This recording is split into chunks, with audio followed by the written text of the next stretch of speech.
হ্যাঁ মা। তুমি অফিস যাবে না? হ্যাঁ যাবো তো। টিফিন খেয়েছো? না, এই রান্নাটা শেষ করে খাবো, খেয়ে বেরোবো। কটা বাজে এখনো খাওনি? যাও যাও টিফিনটা খাও। কিন্তু কোনো কিন্তু না, তুমি যাও, আমি বাকিটা করে দিচ্ছি। আচ্ছা। A few moments later. এ নাও বৌমা, তোমার অফিসের খাবারটা ব্যাগে দিয়ে দিয়েছি, খেয়ে নেবে। মা আপনি এইসব কেন?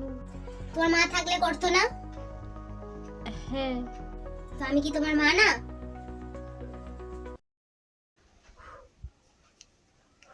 ভালো লাগে না, শোনো কোনো তো। কাজ একটা ঠিক করে করতে পারে না, একটা জিনিস সামনে রাখতে পারে না।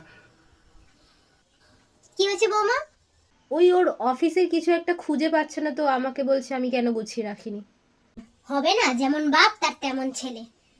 এখনো পর্যন্ত শেখাতে পারলাম যে মেয়েদের সাথে কিভাবে ব্যবহার করতে হয়।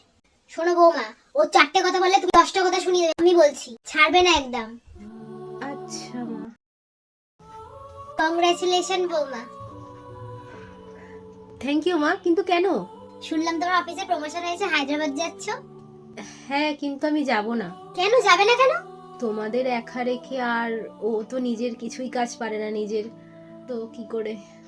ও কি ছোট বাচ্চা নাকি যে নিজের কাজ নিজে করতে পারবে না? করতে পারে না, শিখবে। আর তুমি অত ভেবো না, দুই দিকে না সামলানো যায় না। তুমি যাবে, তুমি তোমার অফিসের দিকটা দেখো, আমরা এই দিকটা সামলে নেব। ঠিক আছে। জানো মা, সেদিনকার বাড়িতে পুজো ছিল, সবাই শাড়ি পরেছিল, আমাকেও শাড়ি পরতে বলেছিল, কিন্তু আমি তো একা একা শাড়ি পরতেই পারি না। তখন না তোমাকে খুব মিস করছিলাম, খুব মনে পড়ছিল তোমাদের কথা। কতদিন তোমাদের সাথে দেখা হয়নি, কথা হয়নি ভালো করে। বৌমা, কার সাথে কথা বলছো? তো মা, আমার মায়ের সাথে কথা বলছি। ভালো আছেন তো দিদি? আমরা পরের মাসে হরিদ্বার যাচ্ছি, আপনারাও চলুন না আমাদের সাথে।